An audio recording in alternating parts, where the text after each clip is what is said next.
Kia ora.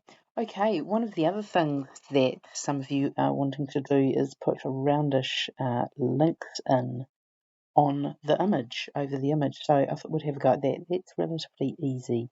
But I also played around with that background colour of the link. So that's the LI item. And I added some transparency in so you can see through the photo, through to the background of the photo, which I think looks quite cool.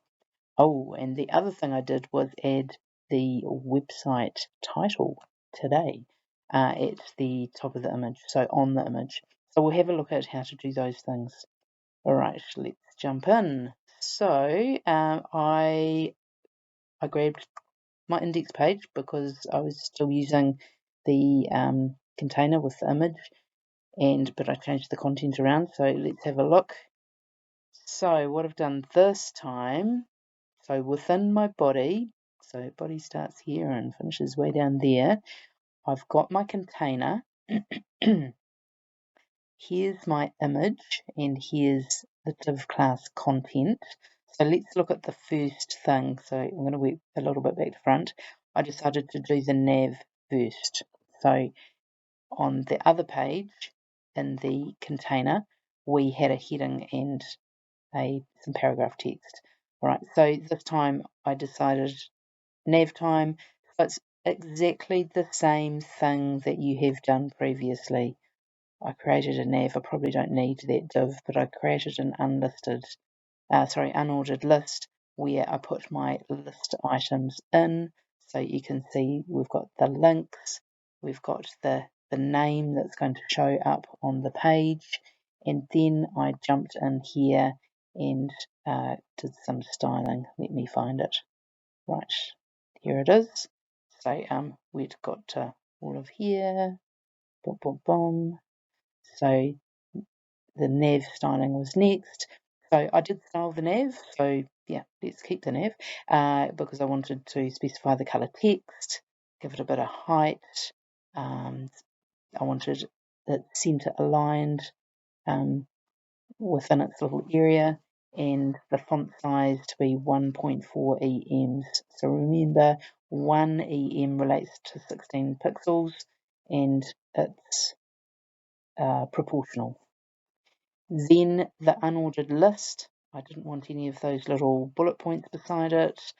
Got rid of the margin, but put a bit of padding around it. So here's a little bit more with the list styling. So I wanted it in a line so that it would show across the page. Gave it some padding, and I decided I wanted to put a border around it so that you could see really clearly. Then there's a margin of 10 pixels around each of the elements. The border style, so this time with the border I didn't write it in shorthand. I've gone border style, solid, border color. I grabbed the color, and to get the transparency, it's this pulley here. So I can pull this up and down to have no transparency through to lots of transparency through to kind of where I was, which is a bit. I've gone for a 50% radius, which would give us if we had something sort of squarish, it would give us a circle, but we get the idea. And again, with the background color, you can see I've played with the transparency, and so this is what we got. So yeah, I thought that looked pretty cool. And then I thought, gosh, I better put a title over my image for the website. So I jumped in back onto my HTML page, and I created a div class called centered, and I've written my title today, and I've closed that div class here, so that's open and closing tags there. And then I needed to jump back into the styles and style it. So it's it's picking up that it's going to be using all of this stuff here. It's going to be using the container in this container image, and then we get down to this centered div. div class and the text. So with this one, I've used absolute positioning, 15% at the top, 50% to the left, and then I've used this transform translate, which is basically a way to move an element around the page, and it's minus 50%, minus 50%. We'll have a look at it. And the text size I wanted big, so 3 EMs it is. Now the content, oh yeah, then I thought, gosh, we better throw some content. So this is what I got here. Then I thought, gosh, better throw some content in. So there that is, and so I've just styled that below. And so that's really simple. It needs to have the same alignment as everything else. So it needed that max width 800% with the margin 0 auto. I could have done that another way. I could have wrapped everything up.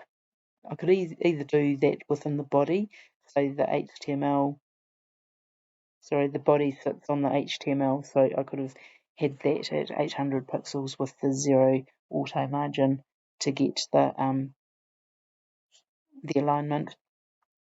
But I've done this way. Oh, down, yeah, this way. Here we go. So that's to there. But yeah, so this is this centered bit. So what we'll do is we'll jump on here, and this is kind of cool. Jumping onto the expect and having a little bit of a play. So here it is, div class.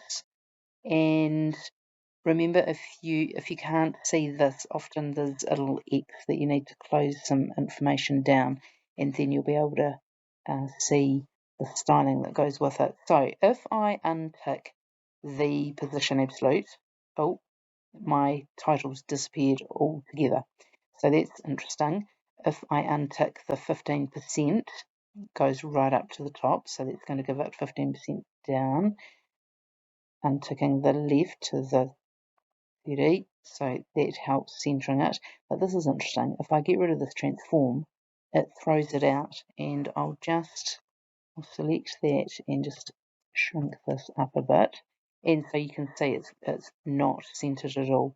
So I need to have all of these elements in here, the top, the left, and the transform, to get that centered heading in the place that I want it.